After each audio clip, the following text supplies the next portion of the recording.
మన స్మార్ట్ఫోన్లో ఒక్కసారి అలా స్క్రోల్ చేస్తే చాలు మన ముందు వందల కొద్ది విషయాలు. అవును. వార్తలు, మీమ్స్, రీల్సు అన్నీ. నిపుణుల సలహాలు కూడా. కాని ఇదంతా మనల్ని నిజంగా తెలివైన వాళ్లను చేస్తుందా? మంచి ప్రశ్న. లేక కేవలం సమాచారంతో మన మెదడుని నింపేస్తుందా? అదే, ఒక వంటకం రెసిపీ చదవడమనేది సమాచారం. కరెక్ట్. కాని ఆ పదార్థాల వాసన చూసి ఉప్పు సరిపోయిందో లేదో చెప్పగలగడం అది జ్ఞానం. అస్సలు. ఈరోజు మనం సోను కుమార్ రాసిన ద లెజెండ్ మైండ్ అనే పుస్తకంలోని కొన్ని ఆసక్తికరమైన భాగాలను కొంచెం లోతుగా చేర్చిద్దాం. అవును. ఈ పుస్తకం ఉపోద్ఘాతంలోనే రచయిత ఒక మాటంటారు. గొప్ప పనులు చెయ్యాలనుకునేవారికి ఇదొక దారిదీపమని. ఓ. ఆయన సైన్స్, మతం, విశ్వం ఇలా ఎన్నో రంగాల నుంచి విషయాలు తీసుకుని మనందరికీ ఎదురయ్యే కొన్ని ప్రాథమిక ప్రశ్నలకు సమాధానం చెప్పే ప్రయత్నం చేశారు. అంటే ఇది కేవలం పుస్తక సమీక్ష కాదు, అందులోని ఆలోచనలను మన జీవితానికి ఎలా అన్వయించుకోవచ్చో చూద్దామన్నమాట. సరిగ్గా అదే. ఒక చిన్న పిల్లాడిలా అమాయకంగా ప్రపంచాన్ని చూడటం ద్వారా మనం ఏం నేర్చుకోవచ్చు? ఆసక్తికరంగా ఉంది. చివరిగా ఒక సన్యాసిలా ఆలోచించడమంటే ఏమిటి, అది మనకెలా ఉపయోగపడుతుంది, ఈ 3 దశల ప్రయాణాన్ని మొదలుపెడదాం. తప్పకుండా. సరే, అయితే దీన్ని కొంచెం విడమర్చి చూద్దాం. మొదటి అధ్యాయం సమాచారం వర్సెస్ జ్ఞానం. ఇది వినడానికి సింపుల్గా అనిపించొచ్చు, కానీ రచయిత దీన్ని DIKW మోడల్ అనే ఒక ఫ్రేమ్వర్క్తో వివరిస్తారు. అవును. Data, information, knowledge, wisdom. ఈ 4 దశల గురించి కొంచెం వివరంగా చెప్తారా? తప్పకుండా. దీన్ని మనం ఒక సినిమా సీన్లా ఊహించుకుందాం. చెప్పండి. ఒక పెద్ద కంపెనీ బోర్డ్రూమ్. స్క్రీన్ మీద కొన్ని నంబర్లు కనిపిస్తున్నాయి.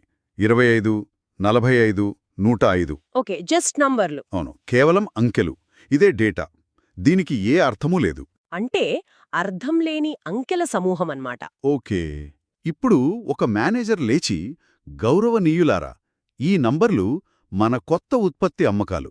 మార్చిలో 25 యూనిట్లు, ఏప్రిల్లో 45, మేలో 105 అమ్మాము అని చెబుతాడు.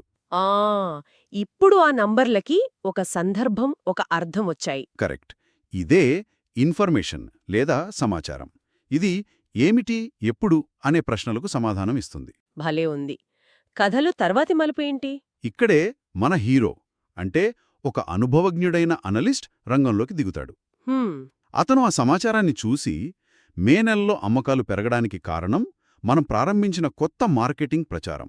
అది విజయవంతమైంది కాబట్టి మనం దానిపై మరిన్ని వనరులను కేటాయించాలి అని సలహా ఇస్తాడు. ఓ, అంటే ఇది కేవలం సమాచారాన్ని చెప్పడం కాదు, దాన్ని విశ్లేషించి ఏం చెయ్యాలో కూడా సూచిస్తున్నాడు. సరిగ్గా అదే. ఇదే నాలెడ్జ్ లేదా జ్ఞానం. ఇది ఎలా అనే ప్రశ్నకు సమాధానం. ఆచారమైతే ఆ సమాచారంతో ఏం చెయ్యాలో చెప్పేది జ్ఞానం. మరి విజ్డమ్ లేదా వివేకం ఎక్కడొస్తుంది? వివేకం అనేది ఇంకా పెద్ద చిత్రం. అదే అనలిస్ట్. అవును, మనం ఈ ప్రచారంలో డబ్బు పెట్టాలి, కానీ మన కంపెనీ దీర్ఘకాలిక విలువలను దృష్టిలో ఉంచుకుని ఈ ప్రచారాన్ని నైతికంగా, నిజాయితీగా నడపాలి. అప్పుడే కస్టమర్ల నమ్మకాన్ని గెలుచుకోగలము అని చెప్పినప్పుడు అది వివేకం. అంటే జ్ఞానానికి విలువలను, నైతికతను జోడించినప్పుడు వివేకం పుడుతుంది. అవును. ఇక్కడే ఇది చాలా చాలా ఆసక్తికరంగా మారుతుంది. రచయిత ఇక్కడితో ఆగలేదు. ఆయన ప్రపంచంలో ఉన్న సమాచారాన్ని 3 రకాలుగా విభజించారు. ఇది చదువుతున్నప్పుడు నాకు చాలా ఆశ్చర్యం కలిగింది. నిజమే, ఇది చాలా సాహసోపేతమైన వర్గీకరణ. మొదటిది భ్రాంతి సమాచారం, ఇల్యూజన్ ఇన్ఫర్మేషన్. రచయిత ప్రకారం మనం రోజూ చూసే సమాచారంలో ఎంత శాతం ఇది? ఏకంగా 97% ఈ కోవలోకే వస్తుందట. ఒక్క నిమిషం ఆగండి, 97? 97%. ఓనమ్మో! అంటే మనం చూసే, వినే ప్రతీదీ దాదాపుగా భ్రాంతి అనేనా ఆయన ఉద్దేశం? అది చాలా చాలా పెద్ద మాట కదా? ఖచ్చితంగా. రచయిత ఉద్దేశం అదే. ఆయన ప్రకారం దీనికి ఎలాంటి తర్కంగాని, ఆధారంగాని ఉండదు. ఉదాహరణకు మనం బయటకు వెళ్తున్నప్పుడు పిల్లి ఎదురు రావడం అపశకునం అనడం. ఓ, ఇలాంటివా? అవును. ముగ్గురు కలిసి ప్రయాణం చెయ్యకూడదు అనడం, అర్ధరాత్రి బయటకు వెళ్లకూడదు లాంటి నమ్మకాలు. ఇవన్నీ మనల్ని ఇమోషనల్గా ప్రభావితం చేస్తాయి, కాని మన ఎదుగుదలకు ఏమాత్రం ఉపయోగపడవని ఆయన వాదన. దీనికాయన ఒక అద్భుతమైన పోలిక వాడారు కదా, నాకు బాగా గుర్తుంది. అవును. భూమి మీద 97% నీరు సముద్రాల్లో ఉంది. కాని అది ఉప్పు నీరు, తాగడానికి పనికిరాదు. సరిగ్గా. అలాగే ఈ 97% భ్రాంతి సమాచారం కూడా మనల్ని ముందుకు నడిపించదని రచయిత అంటారు. ఇది మన ఇన్ఫర్మేషన్ డైట్ను పూర్తిగా మార్చుకోవాలనే ఒక పిలుపులా ఉంది. కరెక్ట్. మరి మిగిలిన ఆ 3% ఏముంది? అందులో 2% ప్రతికూల సమాచారం, నెగటివ్ ఇన్ఫర్మేషన్. అంటే అంటే ఇతరులను కంట్రోల్ చేయడానికి, వాళ్లను బానిసలుగా మార్చడానికి వాడే సమాచారం అన్నమాట. ఓకే. చేతబడి లాంటివి దీని కిందకే వస్తాయని అంటారు. ఓకే. ఇది స్వార్థపూరిత కోరికల కోసం ఉపయోగపడుతుంది. దీన్ని నదులు, సరస్సులలోని నీటితో పోల్చారు. అంటే జీవులకు ఉపయోగపడినా తాగడానికి పూర్తిగా స్వచ్ఛమైనది కాదనమాట. అంటే ఇక మిగిలింది కేవలం ఒకే 1%. అదే సానుకూల సమాచారం, పాజిటివ్ ఇన్ఫర్మేషన్ అనుకుంటా. సరిగ్గా చెప్పారు. కేవలం 1% సమాచారం మాత్రమే మానవ సంక్షేమానికి ఉద్దేశించినదని రచయిత అంటారు. ఆ సమాచారం ఎక్కడ దొరుకుతుంది? వివిధ మతాల పవిత్ర గ్రంథాలలో, అంటే గీత, ఖురాన్, బైబిల్, గురుగ్రంథ్ సాహిబ్ వంటి వాటిలో ఈ రకమైన సమాచారం ఉంటుందని పేర్కొన్నారు. ఓ. ద్వాపరయుగంలో శ్రీకృష్ణుడు అర్జునుడికి అందించిన గీతాజ్ఞానాన్ని దీనికి ఒక ప్రధాన ఉదాహరణగా చూపారు. దీన్ని భూమిపై తాగడానికి అందుబాటులో ఉన్న 1% స్వచ్ఛమైన నీటితో పోల్చారు. సరే, రచయిత ప్రకారం ప్రపంచంలోని 99% సమాచారం పనికిమాలినది లేదా హానికరమైనది. అయితే మరి మనం దేన్ని నమ్మాలి? ఎలా చూడాలి? బహుశా సమాచారాన్ని ఫిల్టర్ చేయడం కాదు, అసలు ప్రపంచాన్ని చూసే మన కళ్ళనే మార్చుకోవాలేమో. ఇక్కడే రచయిత పిల్లల్లా చూడటం అనే ఆలోచనను ముందుకు తెచ్చారు. అవును, ఇది చాలా చాలా అందమైన ఆలోచన. పెద్దలమైన మనకు ప్రతిదానిపైనా ఒక అభిప్రాయం, ఒక అంచనా ఉంటుంది. నిజమే. కాని పిల్లలకు అలా కాదు. వాళ్లకి ఏదీ ఇలాగే ఉండాలి అనే నియమం ఉండదు. వాళ్లు ప్రతిదాన్ని మొదటిసారి చూసినట్టు చూస్తారు. అవును, ఆ ఉత్సుకత. ఈ అధ్యాయంలో రచయిత కొన్ని ముఖ్య సూత్రాలు చెప్పారు. మొదటిది, ముందస్తు అభిప్రాయాలను వదిలేయడం. నిజమే. ఒక పిల్లాడు ఆకాశం నీలంగా ఎందుకుందో అని అడుగుతాడు, కాని మనం దాన్ని చాలా మామూలుగా తీసుకుంటాం. ఆ ఉత్సుకతను మనమెక్కడో పోగొట్టుకున్నాం. అదే రచయిత చెప్పే రెండో సూత్రం, అద్భుతం మరియు ఉత్సుకతను స్వీకరించడం.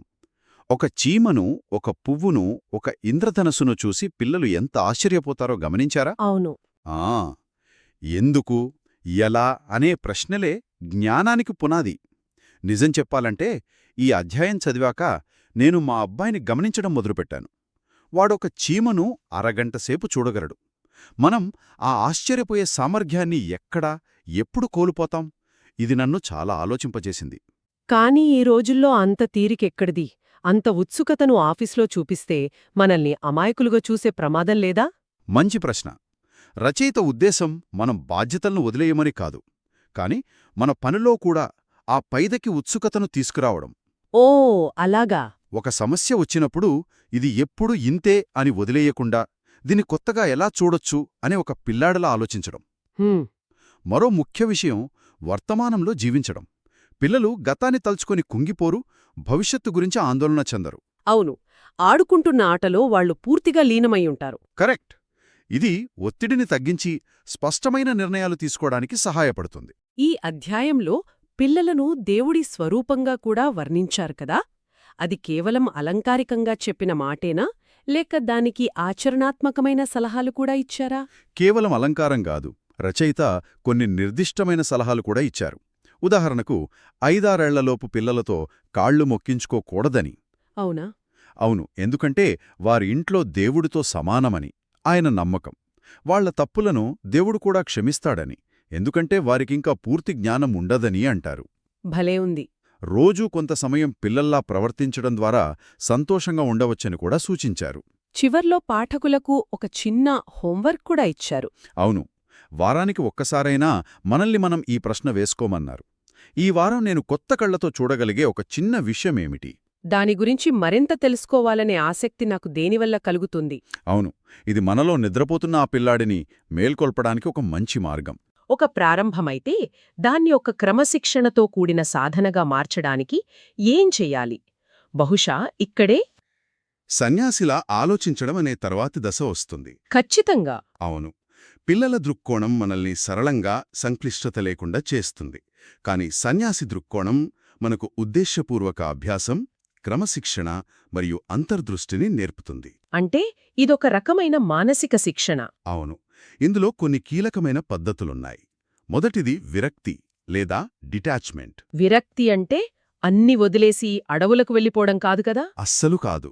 రచయిత ఉద్దేశంలో విరక్తి అంటే మన సంతోషం వస్తువులపై ఆధారపడి లేదని గ్రహించడం. ఓ కారు, ఇల్లు, ఫోన్ ఇవి సౌకర్యాలు మాత్రమే. అంతే, మన ఆనందానికి మూలం కాదని అర్థం చేసుకోవడం. రెండవది నిశ్శబ్దం మరియు ఏకాంతం. అంటే ధ్యానం లాంటిదా? ధ్యానం చేయడం లేదా నిశ్శబ్దంగా కూర్చోవడం ద్వారా మన ఆలోచనలను, మన అంతరంగాన్ని వినడం. ఈ గోలగోల ప్రపంచంలో ఇది చాలా అవసరం. నిజమే. ఒక రకంగా మనల్ని మనం రీఛార్జ్ చేసుకోవడం లాంటిది. అలాగే సహనం, క్రమశిక్షణ కూడా ముఖ్యమేమో. చాలా చాలా ముఖ్యం. నిజమైన ఎదుగుదలకు సమయం పడుతుంది, నిరంతర కృషి అవసరం అని అర్థం చేసుకోవడం. వీటితో పాటు సేవ, అంటే ఇతరులకు సహాయం చేయడంలో ఒక ప్రయోజనాన్ని కనుగొనడం. అలాగే విచక్షణ. విచక్షణ అంటే ఏది నిజమో, ఏది అబద్ధమో, ఏది మనకు అవసరమో, ఏది కేవలం మన సమయాన్ని వృధా చేస్తుందో గుర్తించగల నైపుణ్యం. ఇవన్నీ సన్యాసి మనస్తత్వానికి మూలస్తంభాలు. వామ్మో, ఇది చాలా విచిత్రంగా ఉంది. రచయిత ఇక్కడితో ఆగకుండా నిజమైన మరియు నకిలీ సన్యాసులను ఎలా గుర్తించాలో ఒక చెక్లిస్ట్ ఇచ్చారు. అవును, ఇది ఒక రకంగా ధైర్యమైన ప్రయత్నం, మరో రకంగా కొంచెం తీర్పు చెప్పేలా ఉంది. అవును. ఈ భాగం చాలా సూటిగా, కొంతమేర వివాదాస్పదంగా కూడా ఉంటుంది. నిజమైన సన్యాసికి అనుచరులు, అభిమానుల అవసరం లేదని. ఎందుకు? ఎందుకంటే వారు ఇతరుల సమయాన్ని గౌరవిస్తారని రచయిత అంటారు. కాని నకిలీ సన్యాసికి అనుచరుల నుండి వచ్చే శ్రద్ధ, ఆరాధన కావాలని అంటారు. ఇంకా నిజమైన సన్యాసులు పాత గ్రంథాలలోని విషయాలనే వల్లెవేయకుండా తమ స్వంత అనుభవాన్ని, దృక్కోణాన్ని పంచుకుంటారని కూడా చెప్పారు. అవును, గౌతమ బుద్ధుడు, మహావీరుడు వాళ్లు కొత్త మార్గాలను చూపించారు. ఉన్నదాన్ని కాపీ కొట్టలేదని ఉదాహరణలిచ్చారు. ఇక్కడే అత్యంత వివాదాస్పదమైన వాదన వస్తోంది కదా? అవును, శరీరాకృతి ద్వారా కూడా సన్యాసులను గుర్తించవచ్చని రచయిత అభిప్రాయపడ్డారు. ఒక్క నిమిషం, ఇది చాలా అభ్యంతరకరంగా అనిపించడం లేదు? ఒకరి శారీరక రూపాన్ని బట్టి వారి ఆధ్యాత్మిక స్థాయిని అంచనా వేయడం, అది సరికాదేమో. మీరు లేవనెత్తిన పాయింట్ చాలా సరైనది. ఆరోగ్య సమస్యలు లేదా వయస్సు వంటి ఇతర కారణాలు ఉండొచ్చు కదా? రచయిత ఈ వాదనను ఎలా సమర్థించుకున్నాడు? ఇది ఖచ్చితంగా ఒక బలహీనమైన వాదనానే చెప్పాలి. రచయిత ఉద్దేశం బహుశా నిజమైన సన్యాసి తన ఇంద్రియాలను, ముఖ్యంగా ఆహారంపై కోరికను అదుపులో ఉంచుకుంటాడని చెప్పడమే కావచ్చు. ఓకే. ముఖ్యంగా మరియు నాజూగ్గా ఉంటాడని ఆయన వాదన. అయితే దీన్ని అక్షరాలా తీసుకోవడం ప్రమాదకరం. అవును, దీన్ని రచయిత వ్యక్తిగత అభిప్రాయంగా చూడటమే ఉత్తమం. కరెక్ట్. అంటే రచయిత కేవలం ఒక ఆలోచనను చెప్పడమే కాకుండా ఒక బలమైన వ్యక్తిగత తత్వాన్ని, కార్యాచరణకు పిలుపునిస్తున్నారు. ఖచ్చితంగా. ప్రతి ఒక్కరూ తమ జీవితంలో కనీసం 1 నుండి 3 సంవత్సరాలు సన్యాసిలా జీవించాలని రచయిత సూచిస్తున్నారు. అంటే సమాజానికి దూరంగా, ఏకాంతంగానా? అవును, స్వీయ అవగాహన కోసం సమయం కేటాయించాలని. ఇతరుల నుండి వచ్చే ప్రేరణ, ఆ మోటివేషనల్ వీడియోలు తాత్కాలికమని. కాని ఈ ఏకాంతవాసం ద్వారా వచ్చే స్వీయ సాధికారత శాశ్వతమని ఆయన నొక్కి చెప్పారు. ఈ అధ్యాయం కూడా ఒక ప్రశ్నతోనే ముగుస్తుందనుకుంటా. అవును, మీ జీవితంలోకి సన్యాసిలాంటి క్రమశిక్షణను తీసుకురావడానికి మీరు అలవర్చుకోగల ఒక రోజువారీ అలవాతు ఏమిటి అని అడిగారు. ఇది కూడా మనల్ని ఆలోచింపజేసే ఆచరణాత్మకమైన ప్రశ్నే. నిజమే. మరి వీటన్నింటి అర్థమేమిటి? ఈరోజు మనం ద లెజెండ్ మైండ్ నుండి ఒక అద్భుతమైన ప్రయాణం చేశాం. సమాచారం నుండి జ్ఞానానికి, అక్కడ నుండి పిల్లాడి ఉత్సుకతకు, చివరిగా సన్యాసి క్రమశిక్షణకు. ఇవన్నీ విడివిడి ఆలోచనల్లా ఉన్నాయా, లేక వీటన్నింటి మధ్య ఒక సంబంధముందా? చాలా చాలా బలమైన సంబంధం ఉంది. ఇది బాహ్యం నుండి అంతరంగ ప్రయాణం లాంటిది. మొదట మనం బాహ్య ప్రపంచంలోని సమాచారాన్ని ఎలా వడపోయాలి అని నేర్చుకున్నాం. కరెక్ట్. తరువాత ఆ ప్రపంచాన్ని ఎలా గ్రహించాలి అంటే ఒక పిల్లాడిలా అని తెలుసుకున్నాం. చివరిగా మన అంతర్గత ప్రపంచాన్ని ఎలా పెంపొందించుకోవాలి అంటే ఒక సన్యాసిలా అని చర్చించుకున్నాం. ఈ 3 దశలు ఒకదానిపై ఒకటే ఆధారపడి ఉన్నాయి. ముఖ్యంగా రచయిత వాడిన పోలికలు చాలా శక్తివంతమైనవి. 97% సమాచారం ఉప్పునీరు లాంటిది, 1% మాత్రమే తాగే నీరు లాంటిది అనే ఆలోచన అది మనసులో నాటుకుపోతోంది. అవును, అది మనల్ని మనం ఏం చదువుతున్నామో, ఏం చూస్తున్నామో ప్రశ్నించుకునేలా చేస్తోంది. నిజమే. ఆ పోలికలు ఆయన వాదనను బలంగా నిలబెట్టాయి. అంతిమంగా రచయిత చెప్పేది ఒక్కటే: గుడ్డిగా ఇతరులను అనుసరించడం మానేసి మన స్వంత దృక్కోణాన్ని, మన స్వీయ సాధికారతను నిర్మించుకోవాలి. దానికి పిల్లాడి ఉత్సుకత అవసరం. సన్యాసి క్రమశిక్షణ కూడా అవసరం. ఈ మొత్తం చర్చ ఒక చివరి ఆలోచింపజేసే ప్రశ్నను లేవనెత్తుతోంది. సమాచారం, ఇన్ఫ్లుయెన్సర్లు, నిపుణులతో నిండిపోయిన ఈ ఆధునిక యుగంలో మన వ్యక్తిగత జ్ఞాన మార్గాన్ని మనం నిజంగా ఎలా నిర్మించుకోవాలి? దానికి కొనసాగింపుగా ఈ ప్రయాణంలో మనకు 3 పాత్రలు కనిపించాయి. సమాచారాన్ని విశ్లేషించే అనలిస్ట్, ప్రపంచాన్ని ఆశ్చర్యంగా చూసే పిల్లవాడు, మరియు అంతర్ముఖుడైన సన్యాసి. అవును. ప్రస్తుతం మన జీవిత దశలో ఈ 3 పాత్రలలో మనకు ఏది అత్యంత అవసరం? బహుశా ఈ 3 పాత్రల మధ్య మనం నిరంతరం మారుతూ సమతుల్యం చేసుకుంటూ ఉండాలేమో. ఇది ఆలోచించాల్సిన విషయం.